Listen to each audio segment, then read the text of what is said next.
right, motherfuckers, we back. Back at it again. This is the 2 Cents You Call This podcast. One time for the one time. I am your host, X, and I'm here with my brother from another mother, Dub. What's happening? What's happening, brother? Hey, man, you know what it is. Back for episode number 43. 43. Hey, we getting up there, man. Hey, man. It's coming along.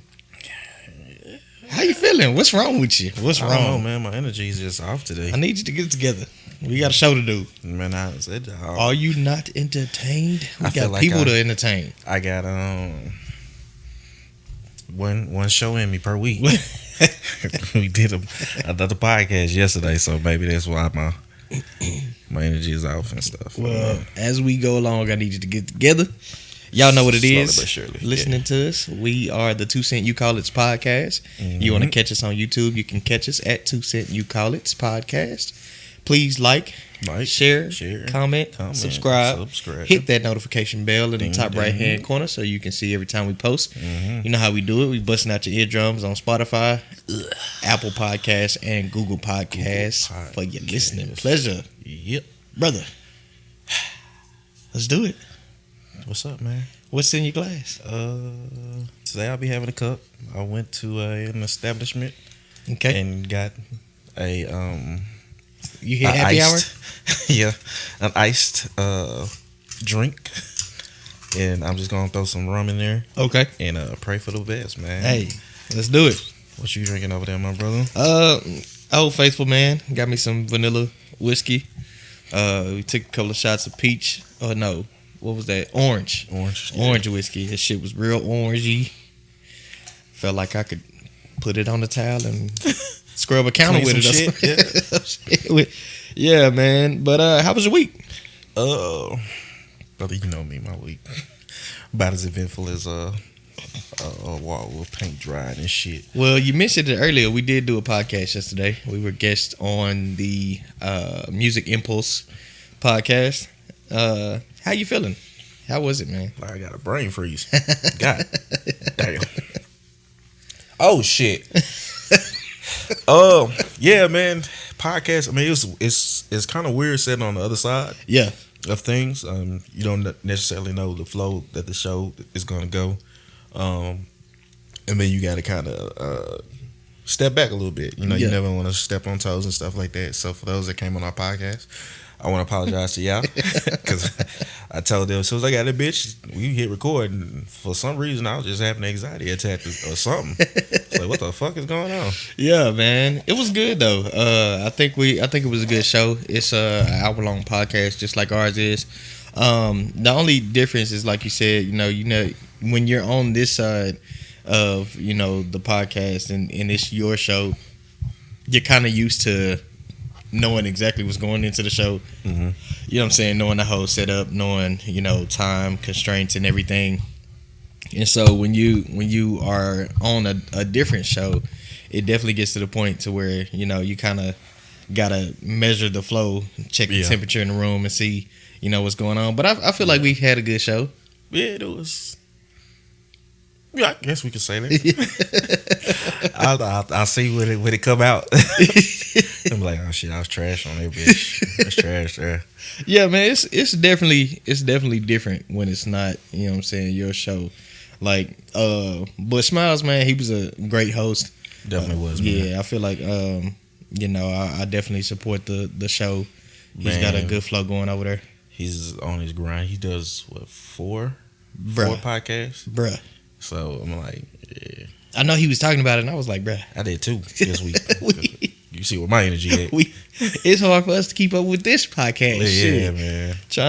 I don't even know where he finds the time to record 4 different episodes, man. I know he was like, he's not doing them all every week, but still, bro. Still, man, it's count y'all blessings, man. Y'all lucky that y'all getting these episodes every week. Would you be open to doing another podcast? Would you ever expand and do an additional podcast? We was talking about that actually we mentioned it a little bit yesterday on that show. You was talking about our favorite podcast, man. You don't think it's coming back? Nah. Why you say that, man? I don't know. I think Doe is just doing his own thing right now. Okay. No, he does his daily podcast now, I didn't know that. Morning Cup of Dough, I think is the name of it. Okay. On his page. So you just unsubscribe once he. No. I'm still subscribed. I just because I don't, the algorithms and shit. Because I don't click on it every week now for the Justice League, it kind of just moves on. Yeah, down. but they did move it from his page to CT page. Yeah, well, I'm subscribed to both of them though. Oh, okay. Yeah, I see CT posting all the time, like he's doing more of his skits and everything now. Yeah. Yeah. So yeah, I don't think it's coming back. Yeah, if it does, then it'll be a happy surprise. But other than that, nah. So as we are now in episode 43, because how many episodes did they have of that podcast? I think we passed that. We've definitely passed that. I think now. they were in the 20s. Yeah. When they stopped, either the 20s or the 30s when they stopped. So as we are in episode 43, man, how you feeling? About to shut all this shit down. No. It's cool. It's just I think the hardest part is getting the docket together. Mm-hmm. Now. Talking is pretty easy. Once you get on the subject, you can just talk, but finding something that everybody wants to listen to. Yeah. I think that's the hardest part. Because we was racking our brains earlier, be like, all right, what's gonna be the main topic yeah, for today? And like had to pull that shit out of fucking hat or something. But other than that, man, I mean, it's definitely a cool journey and stuff like that. It's definitely dope to hear people say that they enjoy the show. Yeah. Have people reach out and say that they want to be on the show, and not show up. I was just gonna say, speaking of being on the show, we supposed to have a guest tonight, man. Yeah, one of our dear brothers. You've been knowing him for a long time. What happened, man? Man, he's a coach, and they had 7-on-7 out there on the other end of the earth. Nick, I'm talking about you. I'm talking bad about you. And he we said we was gonna hit up this cigar lounge and stuff like that. Yeah. But he said I didn't know I was gonna be out here for like 13 hours straight, so I'm just gonna head home. I was like, all right, my brother, I understand, man. I know the life. We already kind of made plans. We already pushed the show. That's happened to us maybe the past few times that we've had guests. We plan. Now, we usually record a little earlier in the day because we try to, get out and do some stuff after the show. So we usually have kind of the ballpark of a set time for every week's show. And the last couple of times we have altered that set time because, we try to accommodate our guests because we do appreciate having guests on the show. We love for people to come out and be on the show. So we've tried to accommodate that for the last couple of times, and it's backfired. It has. Yeah. I can say that. It's the last time we had to call an audible and call an additional guest in. Yeah. Because the original guest that I reached out to was on some other stuff. Well, it only ended up being the audible guest because the two guests that we had scheduled for that particular show was on some bullshit. Yeah. So. Yeah. But one was on that bullshit before the other guest was on that bullshit. Yeah. Shout out to y'all. But people have lives, so I try not to get too caught up on it and stuff. You're more than one. It's like, hey, just let me know what's what's going on. But I'm grateful to have friends that I can call on and be like, hey, I need you to come sit down with us and just have a regular conversation. Yeah, for sure. And luckily, this podcast isn't something that you just have to be just that great at to do because we're just really just having fun, just talking amongst friends. Yeah, I think I like that. I like the fact that you don't have to be dialed in like to every single episode just to kind of know what the podcast is about. You know what I'm saying? It's a show. I feel like it's a show that anybody can come on. Not even having had listened to the show before, just come on and kick it and bullshit with us. So I do like that about the show, man. We got a couple of current events that we had in the headlines this week. Goat James, man. The GOAT. Yeah, man. He has officially became a billionaire. I think he is the first active player, like still playing. Yeah, still playing. Man, that's an accomplishment, bro. It is. Like, especially for a black man, first of all, to be a billionaire, because I mean, it's just not your everyday thing. That's some common shit. And then to still be in your career, man. How do you think you do that? Like, how do you manage all that? Because we all the time, especially for ball players, we all the time hear about ball players making this amount of money, and then a couple of years later they broke. Yeah. I think the thing with him is he had a solid team around him. Yeah. So he didn't have to do a lot of the stuff that was like day to day. So he hasn't made $1 billion in just his sports contracts. Yeah. It's endorsements and all these other ventures that he has. So he has a good solid team around him that he can trust. That can make moves on his behalf, and he set them up to potentially be in that same tax record with him in the future and stuff. So I think that's the main thing. And the ball players get a bad rep, but I want to shout out to that black queen that's beside him too, man. She's been riding out with him for a long time. They've been rolling together, and I think that's a part of his success, man. The fact that he hasn't had any scandals throughout his career. He hasn't had about him today though. Well, but I'm not gonna put that out there. Well, I mean, that's before they was married. Yeah, for the most part, he hasn't had a lot of bullshit. You know what I'm saying? Like they've been rocking it out since he been in the league. I think they didn't get married until maybe some time after he got in the league, but they've been rocking it out for a while, man. I think having a strong partner with you, definitely. I think she rocks with him. She supports him.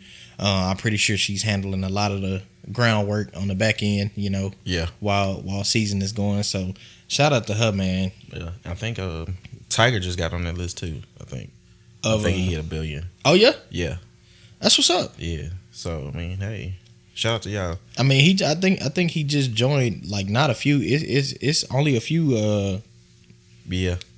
Few athletes that's on there. Yeah, I think it's him, Michael, and LeBron. I think those are the three.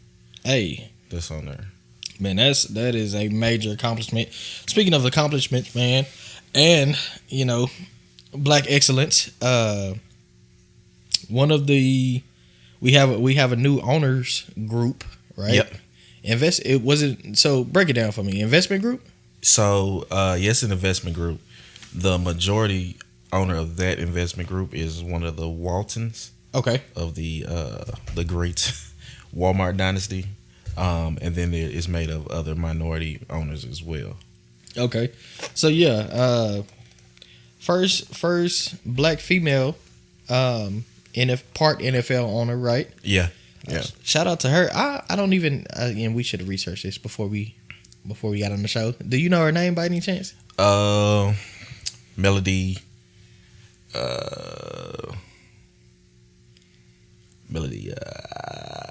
It's somewhere in there. But yeah, shout out to her, man. She is also a pretty girl of Kappa Alpha Sorority Incorporated. Melody Hops. She's actually George Lucas's wife. Really? Yeah. Man, it's some people out here doing real big things. Like, hopefully this podcast take off. You know what I'm saying? Where we doing big things, but yeah, man, it's some black excellence out here. My wife don't want me no more, so we'll talk about that in a little bit. We'll talk about that in a little bit.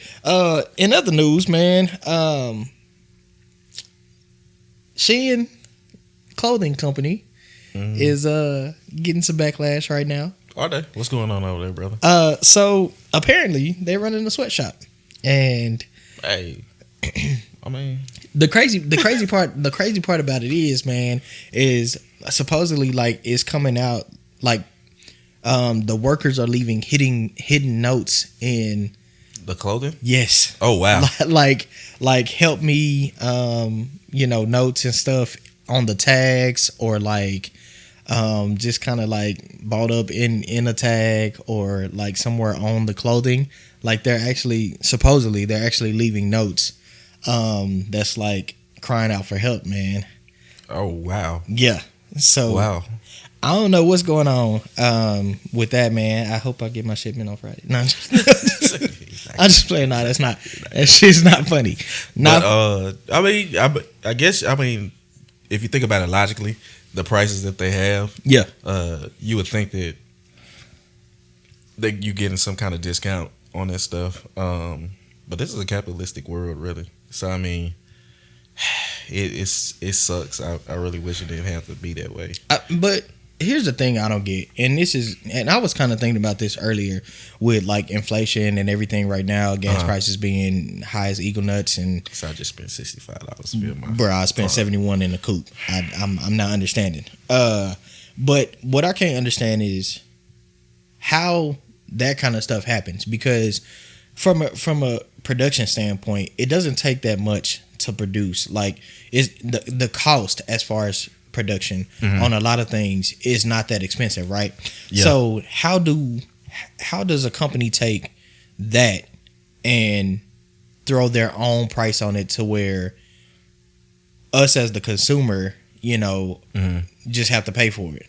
It's a couple of different factors. So you're looking at raw material, and it just depends on what the transportation of those raw materials is. Yeah. So with gas going up, I can see the prices taking a hit. Labor, obviously, and it's cheaper to produce that labor across seas than it is over here. And then I think it really just comes down to shareholders trying to get the most to the shareholders. Now, as far as the sweatshops, obviously this is not the first one. And no, it's not going to be the last. It's not. And do you, like, I guess from a consumer standpoint, how does that affect, what you buy, what you do, how you spend? Oh. Because I feel like a lot of places do it and we just probably don't know about it. Like, you want the right answer or the real answer? Both. The right answer is it should make you feel bad. Yeah. And deep down inside, you probably do feel bad. But the real answer is I want my shipping on Friday. I gotta get these deals, man. Yeah. And we want what we want. Yeah. That's even you can even do like call centers and stuff like that. Yeah. A lot of companies are shifting that stuff overseas because it's a lot easier to pay those people. And other than like the language barrier and that getting through the accent and everything like that, people pretty much don't care. Like, it is what it is. As long as you can help me with my computer, or you can let me know what's wrong with my account and you can fix it right now. Yeah, I don't care what you're getting paid. It's my money and I want it. Yeah. So I mean, it's really just morals versus discount. I guess I don't know, man. That's a hard. I won't shame anybody for getting their shop on with any product. Now, do you think because this was also in the news, because right now they have a lot of like teachers are quitting and leaving education at a like crazy rate. Yeah, and so somebody kind of drew the correlation of like what is it going to take for those particular industries to be better valued and get higher paid? Because people was talking about, the teaching industry, about obviously we know teachers are underpaid. People was talking about the service industry as far as food service, and how the company pits it on the consumer, as in if the consumer is the reason, and the person working is mad at the consumer. So say in the food industry, right, the waiters and waitresses get mad at the customers for tipping, but the company is only paying them, $2 if that to be a waitress or waiter. Well, let me say this as a former busboy. Okay. A lot of it's ways to get around it. Okay. Especially I learned ways to get around it. Yeah. So technically, no company can pay you under the minimum wage. The minimum wage. Okay. So for whatever you claim, you have to claim your tips at the end of the night. Right. And if your tips and your salary don't match up to the minimum wage, the company has to fill that gap. But how many people know that? Because I feel like everybody knows it. No. I don't think everybody in the food service knows that. Everybody that gets tips? Yes. Oh, they know that. Oh, well. Because a lot of motherfuckers is not claiming tips. So they get an extra $5 on top of that per hour and stuff like that. But there are, I think it would be a lot easier if they just pay them a livable wage. And a lot of people might not make as much as they do now with the tips. Like me and you, whenever we go out, we normally do pretty good on tips. Mm-hmm. Matter of fact, I tip too good a lot of times, even with subpar services and stuff like that. Yeah. Now, as far as everything else, I think I went on tangent and lost my thought just that fast. Damn, where was I? We talking about people claiming tips. Not claiming tips because not claiming tips. But I mean, I guess you know what it is when you signed up, but and we say that all the time, but should that be the case? Like, just because you know what it was when you signed up, does that make it right? You know what I'm saying? Like, what? So in the education industry, for instance, right? You know that teachers are getting paid, less than a lot of professions, and these are people that are shaping the next generation, shaping our future, you know what I'm saying? The future of everybody pretty much. And, can you say, oh, you kind of know what you signed up when you signed up to be a teacher versus like, this is something that's got to change and we need to figure out how to change it. This is what it is. I think we all think it was a good idea. But teachers, I believe, are making somewhere, well, in Texas, they're making somewhere around 50. Okay. Right out of school. Which right is not fresh good. On the job. Well, I was an accountant. I was making $40,000. Well, I feel like considering the profession, I don't think either one of those is good considering the profession. Yeah, so, I mean, and those are industries that you, accounting is somewhere that you have to start off low and then you eventually build up, especially if you're not in one of those bigger firms. So where I'm at now, I do make more than what a teacher would make on average if they're not a veteran, right, and stuff like that. I think my mom, she said when she first started, I think it was somewhere in the 40s, I think, or it may have been 30s. Yeah, but she's long retired now. She's been retired for probably about 4 years. She started teaching late 90s, early 2000s. Yeah. And a lot of the older teachers, they took issue with that because they were still getting their pay that they were on, and then these newer teachers were coming in and they were getting paid so much more than them. Now the thing I will say is, being the son of an educator, teachers do take a lot of their work home that they do not get compensated for, even though their salary and everything. Like a lot of people say, I'm on salary, so if I got to work overtime, then it is what it is. But it ain't paying enough to be that overtime.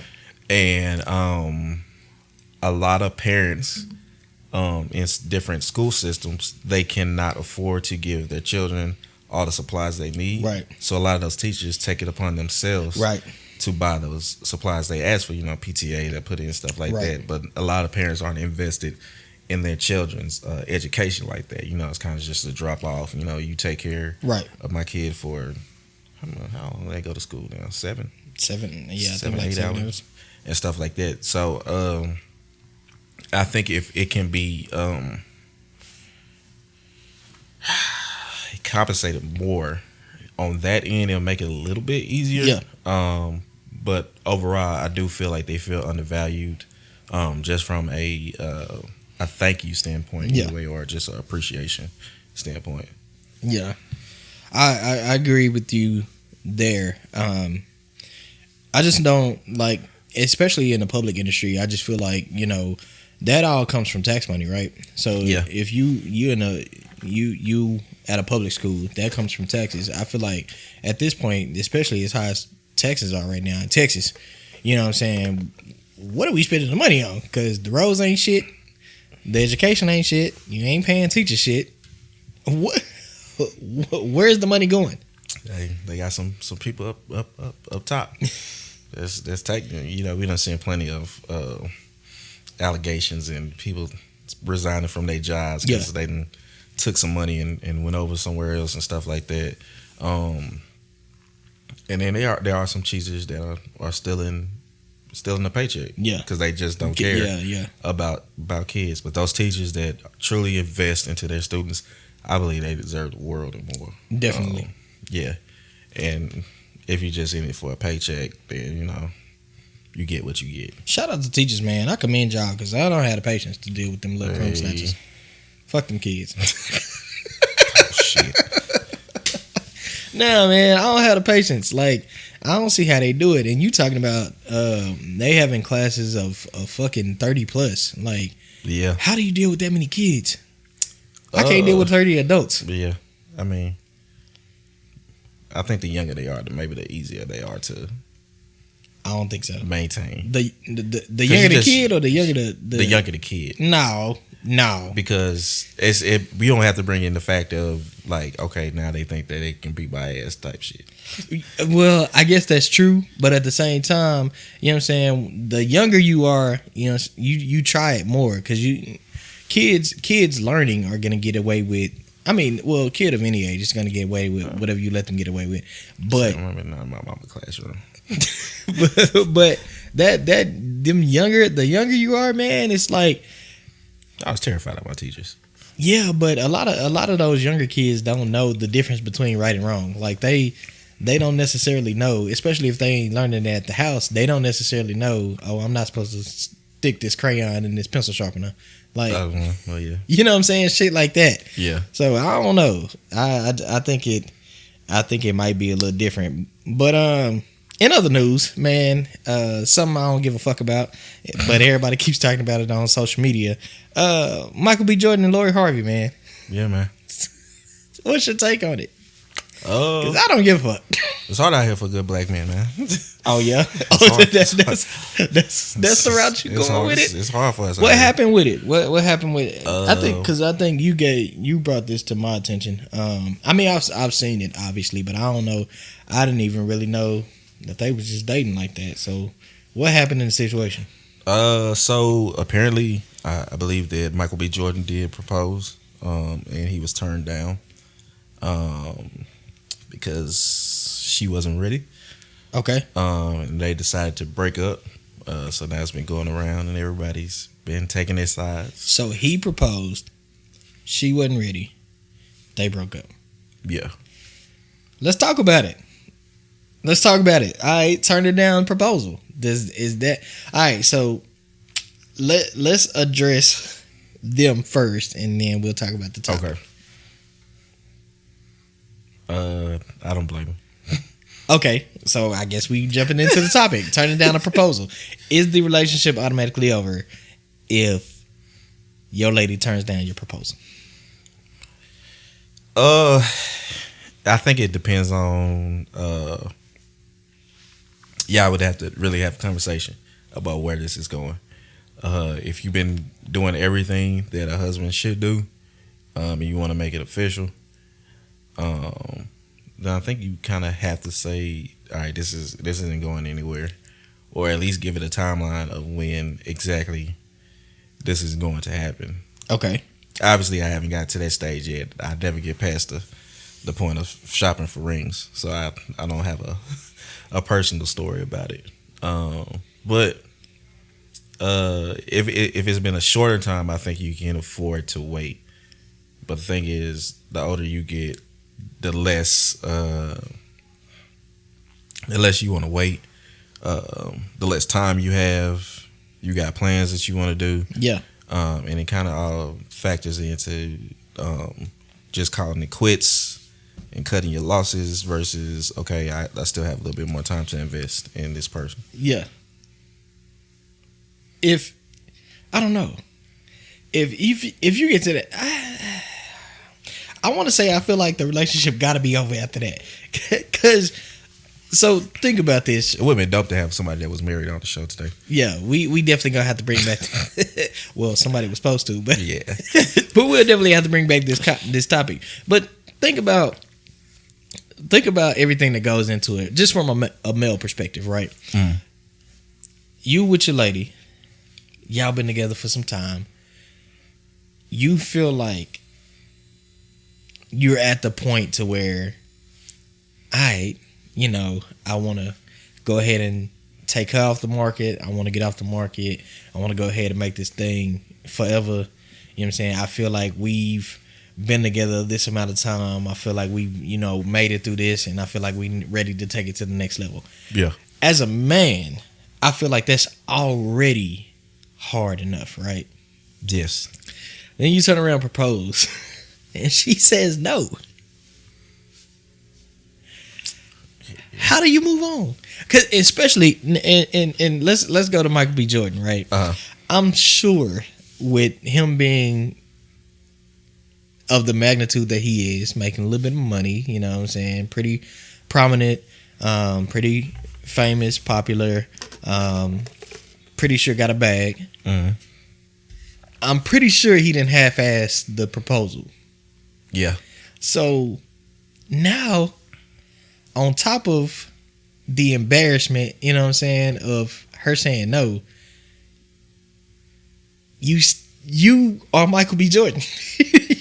So let me see this. Is it over in your case due to ego or versus yes feeling? I'm gonna say yes, and I'm gonna say it's not only ego. Of course, it's over because my ego is. I'm hurt. This shit hurt. What more do you want from me? The fact that I already got to the point to where I felt like I wanted to propose, right? That obviously means that I feel like the relationship is somewhere to where it is more than serious, right? Yeah. We should be to a point to where, no man asks the question without a shadow of a doubt in his mind that she's going to say yes. Because if you didn't know, or if you didn't feel like you were sure, you wouldn't have asked. Yeah. So obviously we have relationship issues that I don't know about. So, how do you deal with that? Like, how do you get past, man, I thought we was in this such great place, and obviously you didn't. What's the disconnect? I think, I don't know. I don't think it's a way to actually know, but you just have to have that conversation of, okay, what's going on, and why aren't I good enough for you, or why isn't this a good time? So at that obviously point, in your head you think everything's good, right? But at that point, do you get the feeling of I'm not good enough? If she say no, do you? Well, I struggle with fucking acceptance issues anyway, so I've been definitely people done ran background checks and shit on me, and I thought I was good enough for anybody. So yeah, definitely I would feel like I'm not good enough, and then part of my ego would be like, I'm too good for you. But deep down inside it's like, nah, I just wasn't good enough. But then I'd also say, okay, you can't say yes, and then we do counseling if you still have your doubts, and we can actually get to a point where yeah, now we can actually get married, because the engagement is just the engagement. Okay, so we'll deviate for a second and then come back pretty much to the main topic, but so it was said, or it came out that for a relationship, a long-term relationship, or a marriage to work, the man has to be more in love with the woman than she is with him, right? Do you feel like this is kind of one of those cases? Because obviously he was more in love with her than she was with him. I'll say this. This is a quote by the late great Patrice O'Neal, that a perfect relationship is when a woman loves a man and a man likes a woman. So you think it's the opposite? Yeah. Because obviously as a man you want to love your wife. Mm-hmm. But once you get to that love point, sometimes love can make you miserable. and you see those husbands, they be like, Yeah, I love this woman, but she gonna be the death of me type of stuff. But when a man likes his wife, I mean, everything's cordial and stuff like that. Now, as far as somebody loving somebody more than the other, I don't think that's a good balance. That's almost like the happy wife, happy life type deal. Yeah, but I think that mantra has been placed on society for the longest to where, you know what I'm saying, that's basically how it has to be. Like, your job, I think it's been placed on the men that your job is to keep your wife happy, and that's pretty much your sole duty, responsibility, and what you're supposed to do as a man. Fuck what you got going on, and you know what I'm saying? These are the conversations that get young men like afraid to get married. Yeah, because they hear these things, and they don't want to feel like they're stuck in something where their happiness doesn't matter. Yeah, or the amount of love that they receive doesn't matter, or the respect that they get doesn't matter. And sometimes they do feel used. So I don't know, man. So, all right. So going back to this particular situation, if you got down on one knee, you know what I'm saying, you made this moment special, you decided to go ahead and try to make this woman your wife, and she say no, what's the next step? Is it over? Oh, we getting married. Wait, what? Ain't no B. Nah. For me, I have a lot of impulsive decision makers. Okay, so that I do. So sometimes you'd be like, "Fuck it, I feel like we supposed to be married now. I'm gonna propose." Well, no. Like if she says no, I don't think I would have. Oh, the reaction. I don't know if I would in that time sit down and formulate and calculate what I'm gonna do. Hell, you knew me and my ex got into an argument, and I called you while I was driving. It's like, hey man, me and Sunflower just broke up, man, and stuff like that. It probably about 30 minutes later, I felt like shit about it. Yeah, because I didn't take the time to cool off and really assess what was going on. Yeah. So I would say I'd probably be like, okay, yeah, this shit is over. Yeah. And it might be because it's more of my ego talking than anything. Okay, so that's we talking about, acting impulsively, right? So once you get past the impulsive reaction and you decide that maybe I still want to stay in this relationship, we still need to work on this. How do you even have that conversation afterwards? Like, after being told no, first of all, how do you have that conversation? And second of all, going forward, do you always have it in the back of your mind is like, damn, like, do she really even fuck with me like that? You know what I'm saying? Do she really even think that I'm on the level of being a husband type shit? I think you just gotta sit down and have that hard conversation and figure out the whys. And not take it too personal. And if there are legitimate reasons that you can improve on, then hopefully it can go forward. Okay. But if it's something that you can't, those hard no's, then I think it's better that y'all separate and allow each other to move forward. All right, now spin it in a different direction, right? Not let's say not turning down proposal. Let's say you with your lady, you propose, y'all get engaged, she says yes. You get 6 months down the line, because how long do people usually stay engaged these days? Probably about a year. I would say a year. Okay. Some people, that's shit. So you get engaged, right? 6 months down the line, you feel like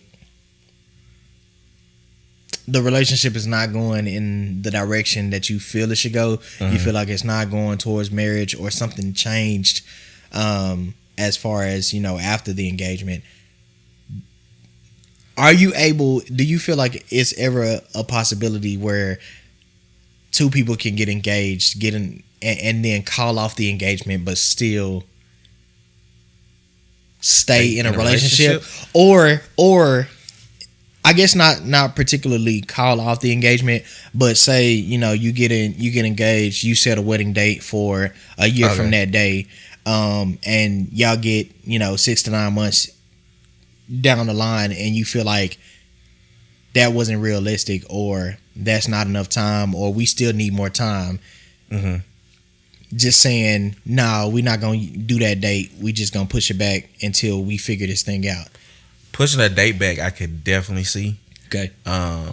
But calling it off altogether, I think the relationship is done at that point. Because if you're pushing it back, you're both agreeing that y'all are not ready.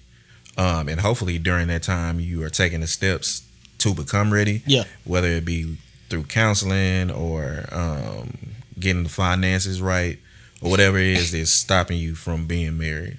But just calling it off altogether, then it's like that might as well be like, I never should have got engaged in the first place.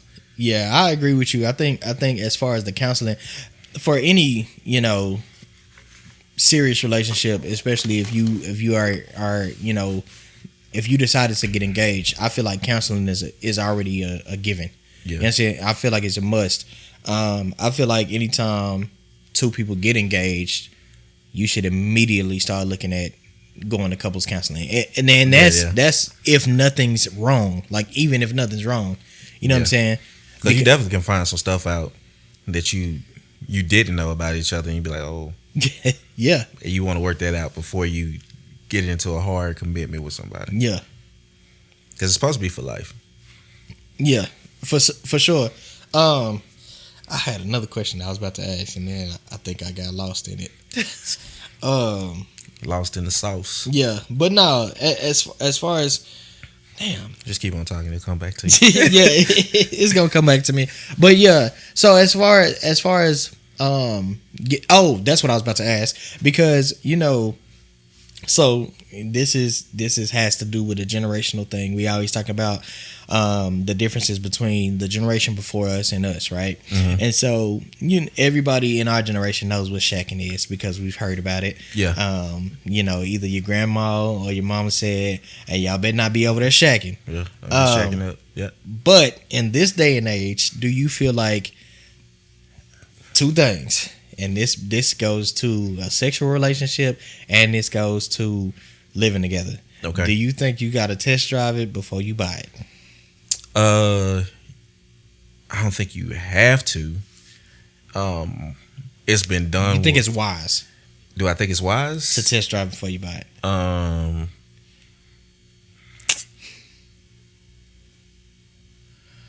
That's a two-edged sword. Because lust can work in two ways. Okay. I've had moments where I felt like I was in love just because. But you was in lust. Yeah. You know what I'm saying? I was like, oh my God, we came at the same time, so this has to be love. The sexual chemistry is just there. Like. Yeah. And stuff like that. You can misconstrue that. Or you might try it and it's not that good the first time. You might just write it off and not give the person the opportunity to become better. But on the other hand, you don't want to get into something and be like, okay, this is never getting better. Yeah. And you feel like you're just stuck there and you're never satisfied. So, all right. So, I get what you're saying. I feel like as far as sex, I feel like it can always change. As long as it's not particularly considered with a person's anatomy, like as long as you don't have an issue with their anatomy. I think make extensions. For ladies, y'all need extensions. I think sex can always change. Because I feel like, at the end of the day, y'all gotta figure out what each other likes and that's half the fun of sex. Is just figuring out what each other likes. And I feel like that, your sexual preferences as far as what you want to do or what you expect from that person is gonna change, from relationship to relationship. Yeah. Now, as far as living together, how do you feel about that? Because I feel like you find out so much shit about somebody after living with them, or even seeing their place. You see their place. You kind of not snooping, but you kind of go through a couple of things. You kind of see things here and there. Yeah. Do you feel like living together is a necessity before you take that leap? Not for me. Okay. I don't believe in it. But then again, I was raised very old school with the no shacking up and everything like that, because I know everything that can come from it. I've done weekend stayovers. I guess you want to call that. Yeah. Sleepovers or whatever. I've had an entire family over for a week. And it can change the way that you look at people, the way you view them, because you kind of get an insight of what they do. But I think it's different when you actually stay with somebody, where it becomes both of your habitations or habitat, whatever. You was right, but but and maybe not even living together, because somebody brought it up, and we're getting older, we're getting a little more established, so this particular idea could actually work, for us in the future. But they brought up the maybe doing a staycation, or maybe doing an Airbnb for a month, or what I'm saying, just to kind of see, because things are different between, how do you wake up? How do you get your day started? How do you go to sleep at night? You know what I'm saying? Because things are different for different people, right? Yeah. Some people, hey, wake up, you can, some people get ready in 20 minutes, 30 minutes, be out the door. Some people take 2 hours to get ready. Y'all decide, oh, hey, we in a relationship, we gonna carpool, we work in the same area. Then you got to figure out, okay, how long is it gonna take you? How long is it gonna take me? How long is it gonna take us together? Am I a morning person? Do I want to talk to you in the morning, or do I not want to hear shit?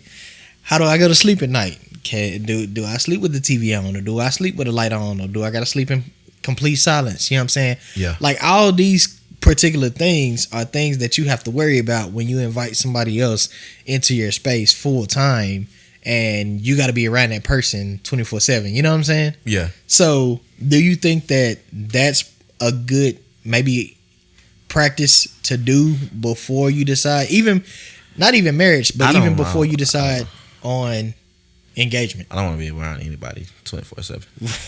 Yeah, right. So, being on vacation with somebody is like, oh God, you still here? Yeah.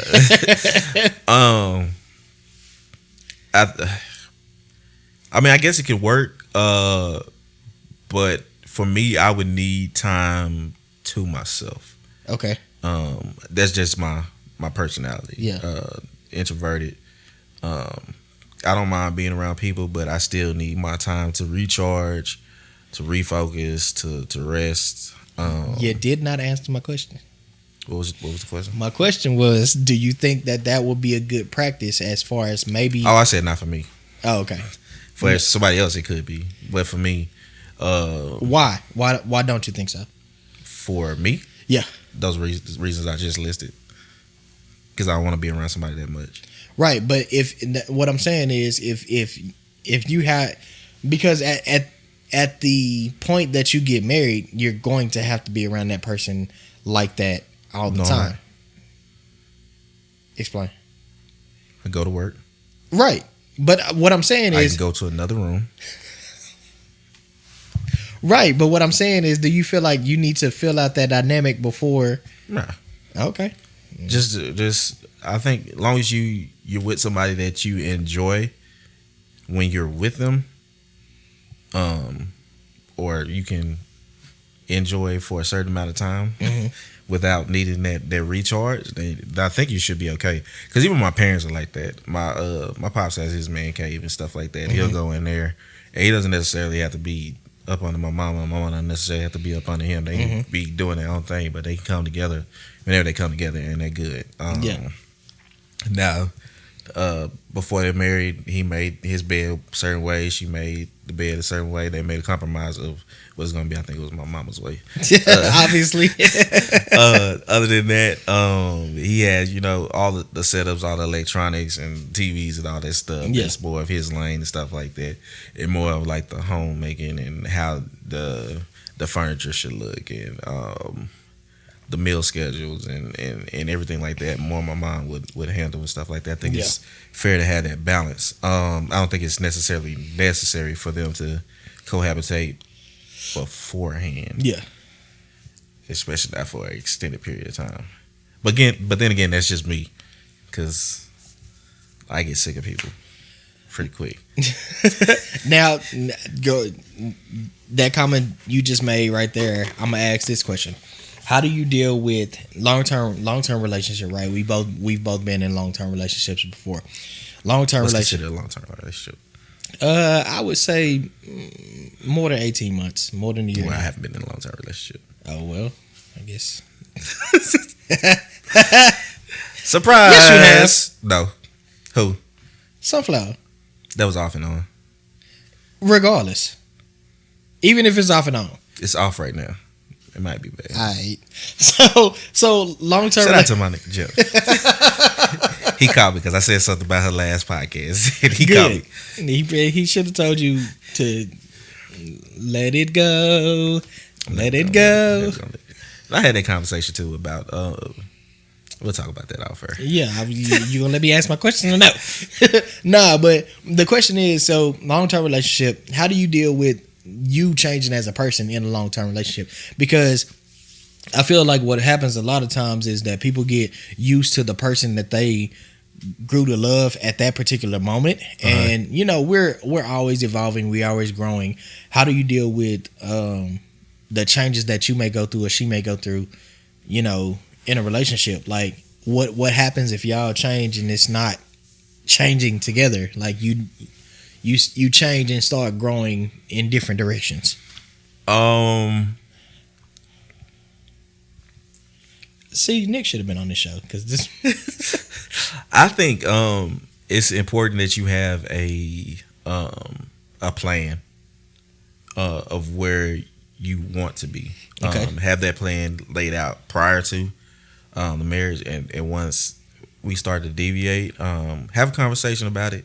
And it doesn't necessarily mean that it's for the worse, but I think you should want to grow together. But that plan can change, even for you. It can. So it's like that deviation. I mean, you got to have that conversation about it, and if it's something that's affecting your spouse, your partner, have that openness about it. And if you need to get the help to kind of help smooth those growing pains out, then to get it. Because I think love is always changing. Okay. I don't think that I don't think anybody can just stay the same always. It's always something that's going to change. People get older. People change the way they look. Health deteriorates. So it's for better or worse. Yeah, I feel you. I feel you on that. I think I definitely agree. I think maybe the society now has made it to where it's so easy to just pick up and get out of a relationship versus actually trying to make that shit work. Yeah. Because that shit is always gonna be hard. You know what I'm saying? It's hard. Shit, you grew up with siblings and that shit hard. Yeah. Sometimes you don't like them motherfuckers all the time. So, you know what I'm saying? But I think when the option of getting out of the situation, when you get rid of that option, then it'll force you to deal with the issues. Yeah. And make it for the best. Yeah, because I feel like in where we are now, you know what I'm saying, the generation that we in now, like that option is always there. I can just fucking leave this shit. You know what I'm saying? Like it don't matter. Entirely. Nah, yeah, but I definitely agree with you. I think once things start to change and once I think communication is the best thing. Yeah, definitely. As far as everything. Whenever you get to the point to where you feel like, all right, my original plan wasn't working. Our original plan together wasn't working. We need to sit down and find a different game plan. And if we can do that together versus me trying to do that alone or you trying to do that alone, then that allows the movement of the relationship together versus one person moving in one direction and the other person. So I think it all comes down to communication. We definitely gonna continue this topic with a couple of guests because I feel like it would have been a good one for the guest that we had set up for tonight. Maybe we can bring this back up on our marriage episode. That's coming up. We on 43 right now. I looked at your watch like you had the calendar. Well, pulled up. I do have a calendar on my watch actually, but it's not pulled up, is it? Well, I was looking at the date. All right. Don't. All right. He tried to hold me, but it's okay. All right. Nah, we definitely gonna bring this topic back up.